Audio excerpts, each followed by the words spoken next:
Ayan mga katuda, kawi lang natin. Nagpapahinga po tayo ngayon. Hindi nadaanan natin mga katuda kanina pag uwi, malalim ang tubig.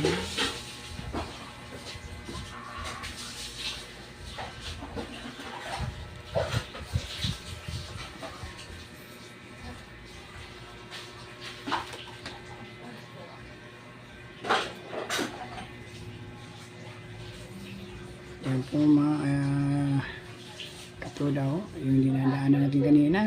Malalim, medyo ano na siya ngayon, mababaw na kaysa kanya malalim.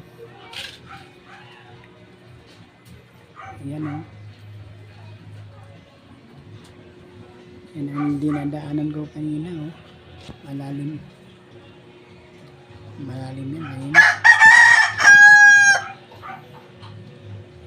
Okay, huwag niyong kalimutan na mag-subscribe o mag-like o mag-share, at huwag niyong kalimutan yung bell button upang lagi kayong update sa mga susunod nating video. Okay, thank you for watching mga idol. Katuda.